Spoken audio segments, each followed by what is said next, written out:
Halo semuanya, selamat datang lagi di channel saya Keva Sevander. Di video kali ini kita akan ngebahas satu emiten yang bentar lagi akan IPO dan perusahaan ini menarik juga sih untuk dibahas, yaitu PT Mora Telematika Indonesia atau kita kenal juga dengan nama Moratelindo. So, tanpa berlama-lama lagi langsung aja kita mulai ke pembahasannya. Pertama-tama saya akan jelasin dulu tentang bisnisnya karena bisnisnya Moratel ini sebenarnya cukup sederhana. Ya kalau teman-teman lihat di gambar ini, ya ini adalah gambar dari network atau kabel yang menyambung dari ujung Sumatera sampai ke Papua. Nah, ini di bawah tanah, di bawah laut, itu semuanya tuh ada kabel-kabel. Dan ini adalah kabel-kabel fiber optik yang dimiliki oleh Moratelindo. Jadi bisnisnya cukup sederhana, ibarat kayak jalan tol ya. Jadi Moratelindo ini menyediakan jalan tol untuk telekomunikasi, untuk data, untuk internet. Nah, jadi ini backbone dari Moratel. Nah, backbone ini, semua yang terhubung ini, itu terhubung dengan satu kabel yang namanya adalah fiber optik. Nah, fiber optik ini digunakan untuk, yaitu, mengirim data, mengirim pesan dari satu titik ke titik yang lainnya. Ya, jadi bisa dipakai buat komunikasi, buat internet, buat misalnya kita sekarang kan nonton kebanyakan mungkin di rumah pakai TV kabel. Nah, kenapa tuh dari satu stasiun bisa muncul ya di layar televisi kita? Ya karena ada namanya kabel fiber optik. Nah, jadi bisnis sederhana sekali lagi menghubungkan dari titik ke titik ya. Otomatis semakin banyak kabelnya, semakin banyak kabel yang terpasang, maka konektivitas itu akan semakin lancar dan juga semakin cepat tentunya. Nah, selain itu juga misalnya nih ya, fiber optik ini dipakai untuk komunikasi misalnya private antar perusahaan. Misalnya nih, saya punya perusahaan stock up. Nah, saya perusahaan ini mau komunikasi secara private dengan Bank BCA gitu misalnya, untuk komunikasi data dan segala macam. Nah, gimana supaya komunikasi saya ini ibaratnya private, ya, nggak ada orang yang bisa mensusupi dengan mudah. Kalau kita misalnya pakai internet pada umumnya, ya semua orang bisa masuk dan akan informasi yang saya tukar dengan Bank BCA, itu bisa ibaratnya disadap sama orang lain. Jadi antara stock up dan Bank BCA, ini udah host to host istilahnya. Jadi dari server saya, dari server stock up, langsung tarik kabel ke servernya Bank BCA. Makanya itulah kegunaan dari fiber optik. Nah, Moratel pun juga demikian ya, selain dipakai buat telekomunikasi yang dipakai oleh provider-provider telekomunikasi, mereka juga menyediakan jasa untuk menghubungkan antar perusahaan. Ya, misalnya perusahaan butuh ke data center, perusahaan butuh connect ke perusahaan yang lainnya. Nah, semuanya ini itu bisa terhubung. Kenapa? Karena dia sudah punya backbone atau tulang punggung yang panjang.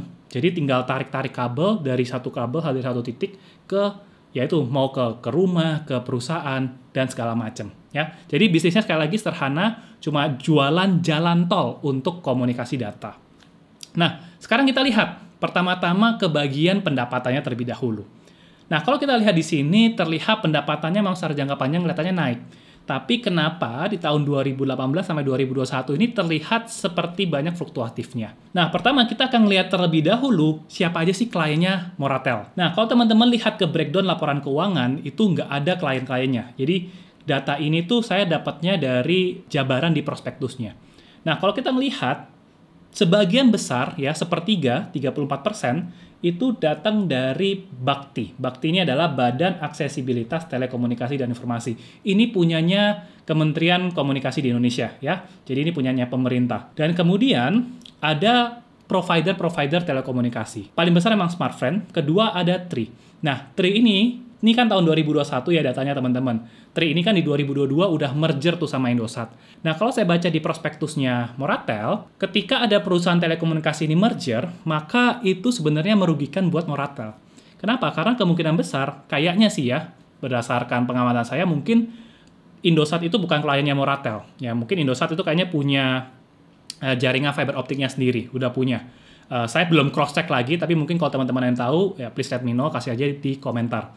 Ya, nah jadi bergabungnya antara Indosat dan Tri ini berpotensi Moratel ini kehilangan pelanggannya. Kenapa? Karena Tri udah punya sama Indosat. Mungkin nanti mereka akan sharing fiber optiknya si Indosat. Sama juga dengan XL Axiata. Ya, XL Axiata ini berita terbarunya kan mereka akan mengakuisisi Linknet, sama-sama perusahaan fiber optik. Nah, jadi memang akan nanti tinggal Smartfren aja nih kemungkinan besar. Nah, di sini juga nggak ada Telkom karena Telkom memang sudah punya layanan fiber optik yang paling panjang juga yang ada di Indonesia. Ya, makanya ada IndiHome dan segala macam. Itu karena Telkom saat ini memang masih penyedia fiber optik yang paling panjang jaringannya. Dan sisanya lain-lainnya. Nah, sekarang kita lihat lebih dalam tentang pendapatannya ini. Kenapa pendapatannya ini fluktuatif? Ternyata kalau kita breakdown lagi, pendapatannya ini bisa dibagi dua macam. Nah, yang merah ini adalah pendapatan dari penyelenggaraan telekomunikasi. Nah, kalau kita ngeliat yang warna merahnya aja, ini kita akan menyimpulkan hal yang berbeda. Karena pendapatan dari penyelenggaraan telekomunikasi ini punya pertumbuhan yang jauh lebih konsisten dan kelihatan sangat bagus ya.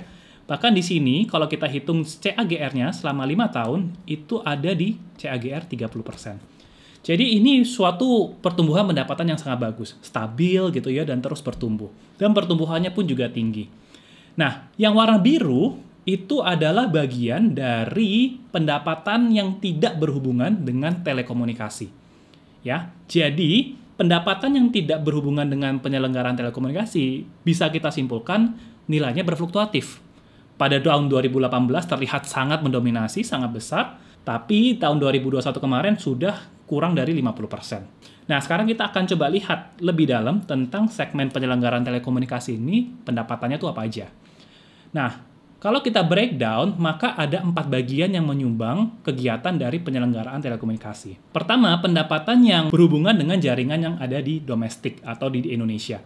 Kalau kita lihat dari grafik ini, maka kita bisa melihat bahwa pertumbuhannya juga stabil dan terus konsisten naik ya dari tahun ke tahun. Yang warna merah, 34% itu disumbang dari bagian internet ya. Jadi penjualan yang berhubungan dengan penyelenggaraan internet itu pertumbuhannya juga sangat bagus ya, sangat konsisten. Kemudian yang warna orange itu 14% menyumbangnya. Ini adalah yang berhubungan dengan jaringan internasional. Kita lihat juga pertumbuhan pendapatannya sangat konsisten dari tahun ke tahun. Dan yang terakhir yang warna pink ini adalah VSAT. Nah, VSAT ini adalah Very Small Aperture Terminal. Ya, gambarannya kurang lebih kayak gini teman-teman. Ya, jadi ini kayak piringan untuk menembakkan signal ke satelit. Ya, ini baru dimulai bisnisnya juga dari tahun 2021, makanya porsinya itu juga masih kecil. Oke. Nah, saya mau ngasih lihat terlebih dahulu teman-teman dari keempat breakdown ini, saya mau nunjukin ke masing-masing gross margin-nya terlebih dahulu ya. Kenapa? Karena saya mau ngasih lihat bahwa bisnis ini tuh sebenarnya sangat sederhana dan sangat menguntungkan. Pertama kita ngelihat dari yang warna biru tadi ya, dari jaringan domestik. Kita ngelihat marginnya sekitar 50% untuk gross profit-nya. Dan ya boleh katakan cukup stabil meskipun ada sempat fluktuatifnya ya dari 55% bisa turun ke 35%. Ya. Take notes dulu aja teman-teman karena nanti akan ada berhubungan lagi dengan hal ini. Kemudian untuk internet gross profit-nya itu tinggi ya, 90% dan cenderung 3 tahun terakhir udah mulai stabil di atas 90%. Ya. Jaringan internasional juga semakin efisien ya, gross profit marginnya dari 60% sampai 91% di tahun 2021. Marginnya ini tinggi ya. Sedangkan untuk VSAT masih kecil juga, mungkin masih baru ya, belum efisien. Jadi margin kotornya itu masih di angka 39%. Nah, teman-teman, menurut saya bisnisnya fiber optik ini itu kayak jalan tol ya. Dia udah bangun jalan tolnya, dia udah bangun nih kabelnya. Tapi kalau semakin banyak yang pakai, ya itu akan semakin menguntungkan karena dia kebanyakan udah fixed cost di depan. Ya, jalan tol kalau sepi itu ya marginnya nggak bagus, tapi kalau dia banyak lewat mobil gitu ya, yang banyak yang pakai, maka jalan tol itu akan semakin efisien. Begitu juga dengan fiber optik. Yang fiber optiknya sudah ada, sudah digelar, tinggal banyak-banyakin pelanggan. Nah, sebelum saya lanjutin, kalau teman-teman tertarik sama investasi di saham-saham IPO, apapun itu, baik itu Moratel atau saham-saham yang lainnya, teman-teman jangan lupa untuk gunakan Ajaib Sekuritas untuk mengikuti IPO kalian. Karena prosesnya sangat mudah, tinggal kalian pilih aja sahamnya, masukin berapa nominal yang kalian mau invest di IPO-nya, tinggal submit dan tinggal tunggu konfirmasi aja. Sangat mudah prosesnya. Dan semua saham yang ikut IPO, itu teman-teman bisa beli di Ajaib Sekuritas. Nah, jadi kalau teman-teman belum punya akun di Ajaib Sekuritas, silahkan teman-teman mendaftar. Dan kalau kalian mau daftar, bisa gunakan kode Ajaib yang ada di deskripsi maupun di layar kaca kalian. Oke, sekarang kita lanjut ke bagian breakdown pendapatan dari bisnis non-penyelenggara telekomunikasi. Nah, kayak tadi kita lihat, pendapatan dari yang non-penyelenggara telekomunikasi itu lebih tidak stabil. Nah, apa aja bisnis yang ada di dalam bagian ini? Pertama, ada pendapatan dari proyek konsesi. Kalau kita lihat angkanya, memang bertumbuh ya.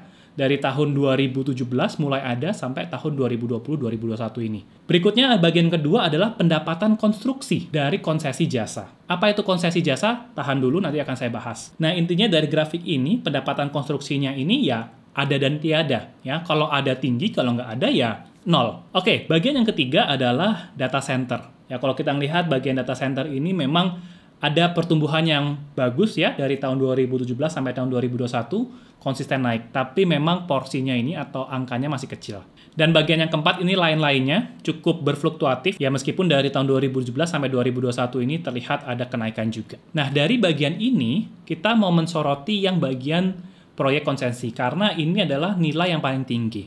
Nah, proyek konsensi itu apa? Jadi proyek konsensi ini adalah kontrak jangka panjang yang dikasih sama pemerintah ke pihak swasta, which is dari pemerintah ke Moratel, ya sebagai imbalan atau kompensasi dari proyeknya pemerintah atas pembangunan fasilitas publik. Nah, makanya tadi di bagian revenue ada pelanggan namanya Bakti. Ya, Bakti ini punyanya pemerintah, punyanya Kominfo. Pemerintah itu kan pingin supaya akses internet itu merata gitu ya. Nggak cuma terpusat di kota-kota besar doang, tapi dari ujung barat sampai ujung timur, daerah-daerah terpelosok, itu semuanya punya konektivitas yang bagus. Nah, makanya dalam rangka itu, yaitu adalah proyeknya pemerintah. Supaya negara kita itu punya backbone internet yang luas. Ya, semua daerah itu bisa terjangkau. Nah, Moratel beruntungnya adalah mereka menangin 2 tender offer dari proyek pemerintah, yaitu ada Palaparing Barat dan Palaparing Timur. Jadi Palaparing Barat itu dia ngehubungin beberapa bagian yang di daerah barat yang masih terpencil, yang belum kena ada backbone fiber optiknya, dia bangun. Dan sedangkan Timur itu dari Papua sampai ke Nusa Tenggara. Nah, itu mereka bangun juga. Nah, kedua proyek ini itu startnya tahun 2016, kalau Palaparing Barat itu udah early 2016, sedangkan yang Timur itu akhir 2016 lah baru mulai. Kedua proyek ini itu punya kontrak, ya. Kontraknya itu 15 tahun sebenarnya masa konsesinya, ya. Plus 2 tahun di depan itu masa konstruksi. Ya, karena sebelum bisa dipakai kan mereka harus bangun dulu. Nah, mereka bangun kurang lebih selama 2 tahun. Nah, dalam rangka membangun itu, makanya mereka mendapatkan keuntungan atau mendapatkan pendapatan dari konstruksinya. Karena kan harus gali tanah, masangin kabel, dan segala macam lah. Makanya kalau kita ngelihat, di tahun 2016 itu ada nilainya kecil sekali. Karena di sini, proyeknya baru mulai. Sedangkan tahun 2019, udah 2 tahun nih, itu udah jadi semua.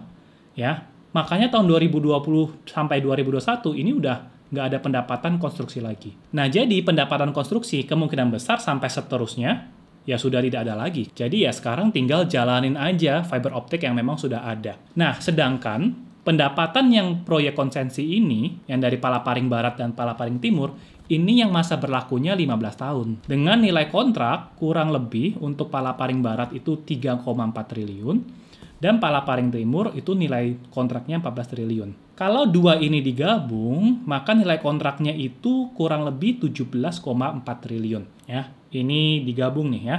Jadi totalnya itu 17,4 triliun. Nah, kalau kita bagi 17 tahun gitu ya, maka setiap tahun itu kurang lebih dapetin 1 triliun. Nah, ini menarik teman-teman ya. Jadi pendapatan proyek konsensi ini sampai 15 tahun ke depan itu akan mendapatkan ibaratnya kayak passive income, udah rutin. Ya, karena memang sudah ada nilai kontraknya. Jadi kalau kita ngelihat di tahun 2017 sampai 2019 ini ada percepatan pendapatan, saya rasa sejak tahun 2020 sampai tahun 2021 ini, ya pendapatannya akan jauh lebih stabil ke depannya. Ya, jadi nggak lagi banyak pertumbuhan, tapi ya kurang lebih ya gitu tadi, sekitar 1 triliunan lebih lah setiap tahunnya. Nah, cuma teman-teman juga harus take notes nih. Kalau proyeknya sudah habis masa kontraknya, maka semua proyeknya ini kepemilikannya itu akan dibalikin ke pemerintah. Nah, jadi inilah proyek konsesi itu ya teman-teman. Moratel udah bangun gitu ya, 15 tahun dikasih hak untuk memanfaatkan, untuk dapetin pendapatan, tapi sampai tahun ke-15 nanti kepemilikannya itu dibalikin lagi ke pemerintah. Ya, karena baik-baik lagi, ini inisiatifnya adalah inisiatif dari proyeknya pemerintah. Nah, jadi kalau kita balik lagi ke pendapatan dari yang non-penyelenggara telekomunikasi, maka ya kita bisa simpulkan kemungkinan besar ke depannya ini akan jauh lebih stabil. Kenapa? Karena untuk pendapatan proyek konsensi ini akan stabil selama sisa dari 15 tahun ke depan, dan pendapatan konstruksi yang bikin ini berfluktuatif udah tidak ada. Data center kalau dikembangkan bisa berkembang juga, dan untuk yang lain ini saya nggak tahu bisnisnya apa, tapi ya kalau lihat dari grafik sebelumnya, ada potensi untuk naik dan cenderung lebih tidak berfluktuatif harusnya. Jadi untuk yang telekomunikasi udah uptrend, bagus pertumbuhannya, Dan untuk yang non-telco, itu akan jauh lebih stabil ke depannya. Jadi, kita bisa ekspektasikan pendapatannya untuk tahun-tahun ke depan, itu bisa potensi untuk semakin konsisten untuk bertumbuh. Berikutnya, sekarang kita masuk bagaimana dengan profitability-nya. Kalau tadi revenue-nya terus bertumbuh, kita juga akan lihat ke bagian net profit-nya. Nah, kalau kita lihat ke net profit-nya, ternyata 3 tahun ke belakang ini cenderung stagnan ya, stabil di 600-an miliar. Ya, bagus sih, untung gitu ya, dan untungnya juga banyak. Dia untung banyak, kenapa? Karena ya tahun 2018, disinilah mulai ada project dari Palaparing. Nah, berikutnya kita akan melihat ke bagian profitability margin-nya. Pertama, kita melihat dari gross profit-nya, laba kotornya. Margin laba kotornya kita melihat berfluktuatif sekali ya. 2016, 2017 kecil sekali ya, 30-an% sampai 20%, tapi sekarang udah bisa pick up naik hingga sekitar 60-an%. Nah, that's why makanya tadi di depan saya nge-breakdown gross profit margin dari bisnis yang telekomunikasi aja. Kenapa? Karena kalau kita ngelihat ke bagian gross profit dari yang telco, kita ngelihat kayak tadi jaringan domestik, internet, jaringan internasional, itu kan marginnya tinggi-tinggi. Ya, laba kotor marginnya itu tinggi-tinggi. Ya kayak internet sama jaringan internasional aja bisa sampai 90-an%. Kalau kita melihat yang bagian telco only, kita bisa lihat yang warna kuning ya, itu secara keseluruhan tuh tinggi ya, kisaran 60-70%. Tapi kalau keseluruhan rendah. Kenapa? Karena sekarang kita udah tahu nih, ya karena tadi ada pendapatan-pendapatan konsesi yang sifatnya sementara doang. Apalagi tadi yang pendapatan konstruksi, di mana-mana bisnis konstruksi ini punya margin itu kan kecil. Jadi kalau konstruksi itu biasanya besar di pendapatan tapi marginnya kecil. Ya, that's why gross profit marginnya secara keseluruhannya si Moratel itu ya sangat berfluktuatif cenderung rendah. Tapi kalau telco only yang warna kuning ini termasuk tinggi. Nah, jadi kalau kita turun lagi ke operating profit marginnya, terlihat ya sama ngikutin grafiknya ya. Operating profit marginnya sekarang di 37%, which is ini angka yang bagus. Dan untuk net profit marginnya sekarang ada di kisaran 14-15%. Dan kemungkinan besar di tahun-tahun berikutnya, untuk semua profitability margin ini akan jadi jauh lebih stabil. Karena pendapatan yang lain-lain itu sudah mulai nggak ada lagi harusnya. Dan kalau kita melihat dari grafik GPM, OPM, dan NPM, profit marginnya itu sangat didominasi dari gross profitnya. Ya. Jadi kalau gross profitnya makin bagus, profitability secara keseluruhan akan makin bagus juga. Dan kalau kita mempelajari struktur bisnis modelnya, maka ketika tadi ya, ini kan udah banyak kan fixed cost. Kalau jaringannya sudah terbentuk, tinggal butuh banyakin aja trafficnya. Kalau trafficnya makin banyak, maka ya profitnya akan semakin efisien, which is akan semakin tinggi. Jadi ini breakdown dari bisnis modelnya Moratel. Semoga teman-teman bisa jadi lebih paham. Berikutnya kita masuk ke financial health-nya ya, kesehatan dari perusahaan ini. Kenapa? Karena perusahaan ini ternyata utangnya banyak, teman-teman ya. Jadi di sini kalau kita hitung debt to equity-nya, di mana debt di sini adalah utang yang memang punya bunga, itu nilainya 1,7 kali ya dibandingin dengan ekuitasnya. Artinya porsi hutang berbunganya itu lebih banyak, lebih tinggi dibandingkan ekuitasnya. Ya, biasanya kan kalau mau aman kan di bawah 1 ya teman-teman ya. Jadi hutang bunganya lebih sedikit. Tapi untuk Moratel ini memang hutangnya banyak. Ya, jadi Moratel ini bangun network itu kebanyakan pakai hutang dulu. Tapi kalau kita ngelihat tadi memang marginnya dari bisnis ini tebal, ya seharusnya penggunaan hutang tidak terlalu masalah. Kenapa? Karena kalau kita ngelihat ke interest coverage-nya, jadi ini membandingkan antara operating profit dengan interest expense, ya. Pendapatan operasional, laba usaha dibagi dengan pendapatan bunganya. Jadi interest coverage-nya Moratel ini masih sangat aman, ya. Kurang lebih 2 kali. Jadi misalnya beban bunganya 750 miliar, operating profit-nya atau laba usahanya itu 1,5 triliun. Ya makanya 2 kali lipat lebih tinggi daripada beban bunganya, which is itu bagus. Biasanya untuk kategori aman itu interest coverage-nya itu biasanya di atas 1,5 kali. Jadi meskipun hutangnya banyak, tapi karena bisnis ini profitnya tinggi, jadi laba usahanya masih bisa cover beban bunganya. Ya, which is ini menurut saya masih fine-fine aja. Nah, jadi ini kurang lebih gambaran secara bisnis modelnya Moratel, tapi semoga ini bisa memberikan gambaran ke teman-teman bagaimana kondisi keuangannya Moratel. Nah, berikutnya sekarang kita masuk ke informasi IPO-nya nih, tentang harganya. Nah, untuk IPO-nya sendiri, kita ngelihat siapa sih pemegang sahamnya. Nah, pemegang sahamnya ada 3 sebelum IPO. Ada PT Gema Lintas Benua, Chandra Karya, dan PT Smart Telecom. Nah, PT Smart Telecom ini itu punyanya Smartfren, ya. 99% punyanya Smartfren. Jadi ini adalah anak usahanya dari Smartfren atau kode sahamnya itu Fren.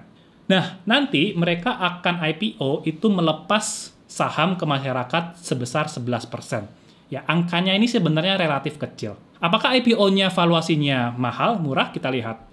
Nah, Moratel ini kan IPO di kisaran harga 368 sampai 398. Ya, jadi mereka akan fundraising kurang lebih 1 triliun. Nah, jadi total valuasi dari perusahaan Moratel ini saat IPO itu maksimal 9,4 triliun. Nah, apakah ini mahal atau murah? Kan kita bandingkan dengan earnings maupun dengan book value-nya. Kalau kita menggunakan data earnings 2021, maka PE-nya itu kisaran 15 sampai 16 kali.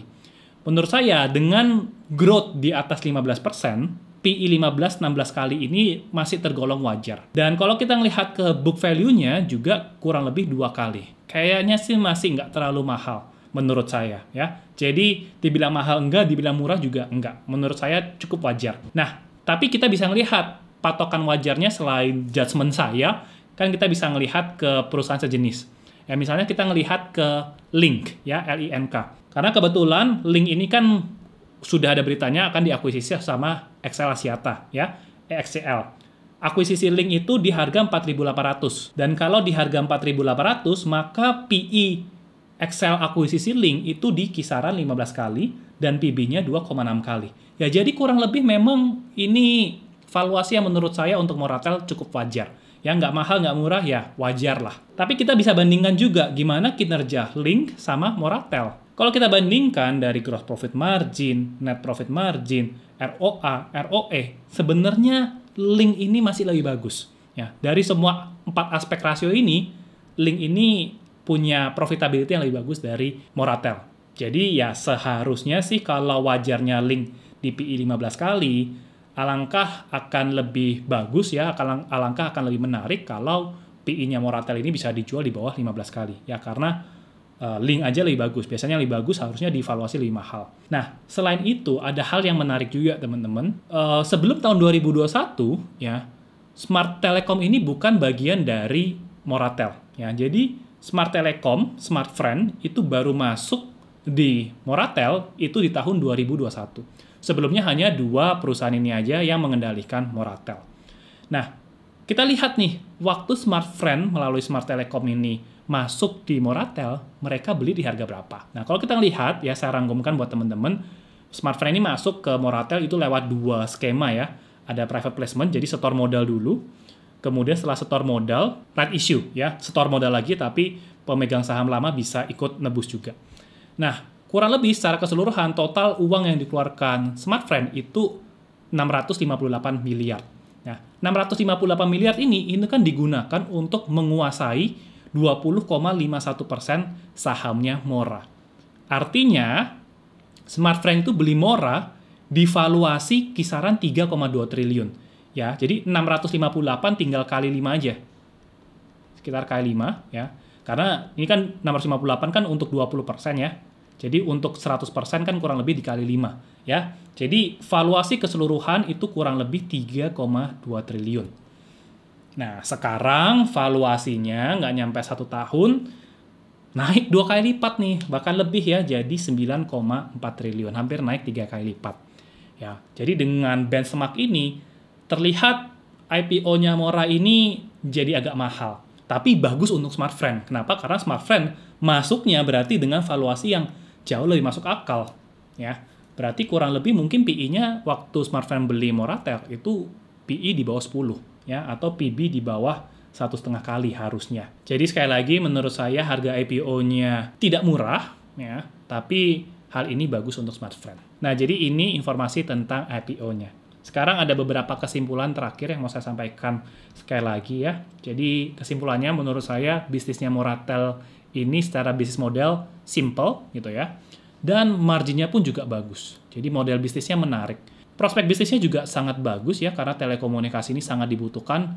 Dan internet di Indonesia itu tadi tidak merata ya, hanya di kota-kota besar udah bagus jaringannya, tapi daerah-daerah terpencil itu nggak gitu bagus. Nah, makanya tadi proyek Palaparing Barat, Palaparing Timur itu kan supaya menjangkau daerah-daerah yang belum terjangkau. Jadi prospeknya masih bagus, internet juga pasti akan berkembang makin cepat dan agak susah digantikan ya.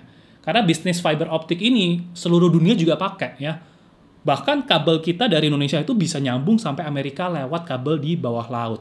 Ya, jadi semua dunia itu pakai sistem fiber optik ini, jadi agak sulit rasanya untuk tergantikan dalam waktu dekat. Nah, jadi ya sekali lagi bisnisnya sangat dibutuhkan. Dari segi kesehatan perusahaannya juga bagus karena hutangnya masih terkontrol, meskipun hutangnya lebih banyak daripada equity-nya tadi, tapi karena, again ya, bisnis modelnya ini profitnya tinggi, jadi dia bisa cover biaya keuangan itu dengan cukup ada spare atau ada ruang untuk cover beban-beban hutangnya. Dan valuasinya ini yang menurut saya tadi agak nggak gitu menarik ya.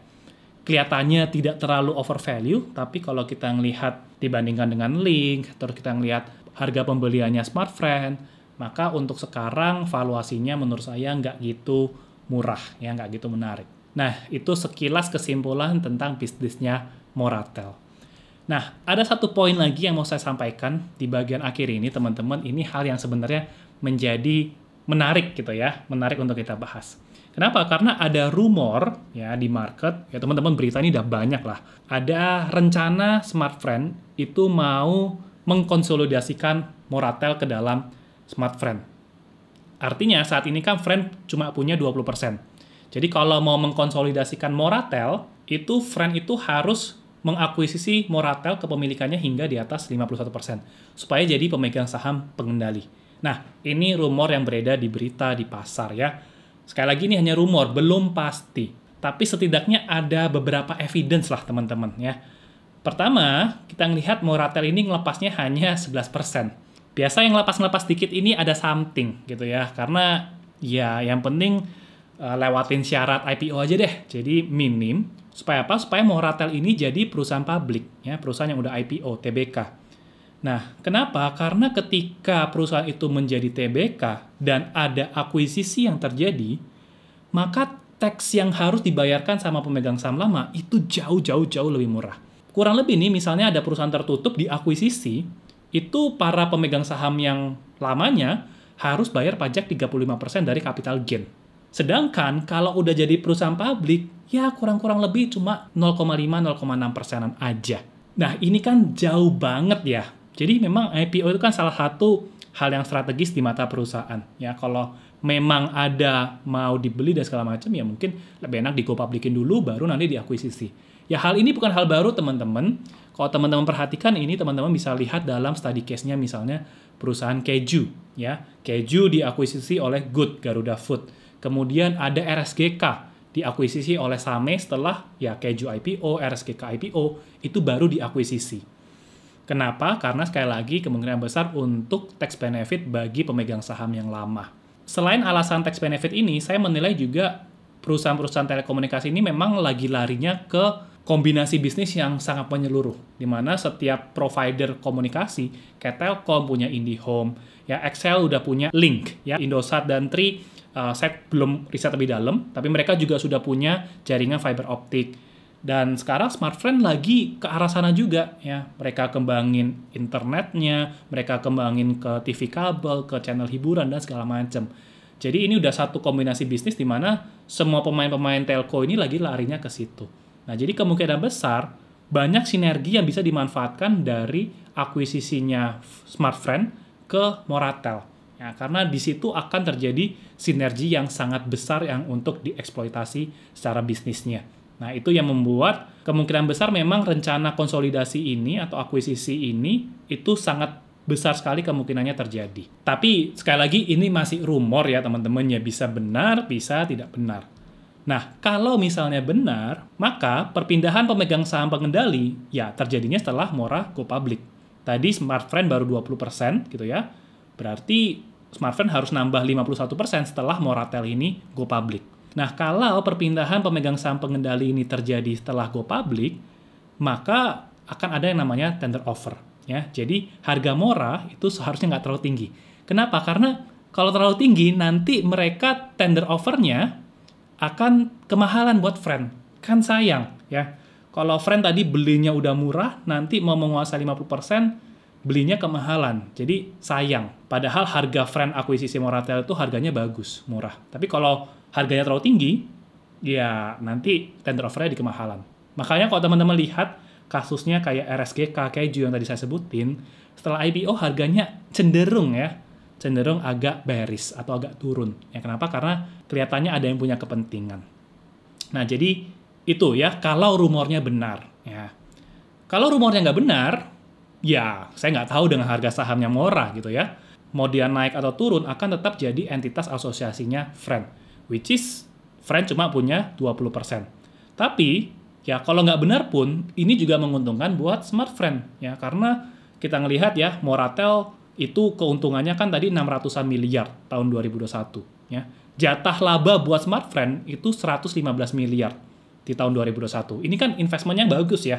Friend keluarin 600 miliar, di tahun pertama aja udah dapat 115 miliar jatahnya. Jadi ya mungkin 5-6 tahun udah balik modal ya, karena break even-nya cepat. Nah, dengan akuisisi Moratel ini juga makanya keuangan Smart Friend ini jadi lebih bagus. Karena ada keuntungan laba dari entitas asosiasi yang menumbuhkan laba bersihnya. Ya. Jadi bisnisnya Smart Friend udah turn around, ditambah dengan investasi di Mora yang bagus juga. Dan kalau rumornya ini juga nggak benar, maka ya volatilitas harga Mora juga nggak akan kasih pengaruh ke Smart Friend. Ya, karena Friend ini menganggapnya sebagai entitas asosiasi. Keuntungannya dari penjatahan laba bersih, bukan dari harga sahamnya di market itu berapa. Dan selain itu ya, Smart Friend ini akhir-akhir ini kan banyak aksi korporasi yang mereka lakukan ya. Smart Friend-nya ada private placement, kemudian ada berita di mana Alibaba juga akan masuk ke Smart Friend. Maka Smart Friend ini kemungkinan besar akan banyak action-nya nih di market ya. Kita tunggu aja apa yang akan terjadi. Tapi kalau untuk IPO-nya Moratel ini, ya saya lewat dulu aja deh. Saya lewat dulu aja. Karena kebetulan saya juga udah megang sahamnya Smart Friend. Dan bagi saya, Moratel ini sangat memberi keuntungan buat Smart Friend. Smart Friend yang lagi turn around, lagi berusaha bangkit. Tiba-tiba tahun 2021 ada Moratel yang mendorong lagi untuk percepatan laba bersihnya. Tapi tetap teman-teman ya, silakan putuskan keputusan kalian sendiri-sendiri. Silakan dianalisa lagi, jangan percaya sama Kevas 100%. Tapi semoga seperti biasa penjabaran ini bisa bermanfaat buat teman-teman semuanya. Bisa ngasih bahan pertimbangan juga buat keputusan investasi kalian. Ya, tapi keputusan investasi tetap ada di tangan kalian masing-masing. So, thank you banget buat teman-teman yang udah menonton. Jangan lupa juga untuk bagikan video ini ke teman-teman kalian yang lain jika kalian merasa video ini bermanfaat. Kasih komentar juga kalau kalian misal punya komentar atau punya pertanyaan yang lainnya. Terima kasih teman-teman, kita jumpa lagi di video-video yang berikutnya. Jika kalian merasa video ini bermanfaat, jangan lupa untuk tinggalkan like dan bagikan video ini ke teman-teman kalian yang lainnya. Jangan lupa juga untuk subscribe buat kalian yang belum subscribe.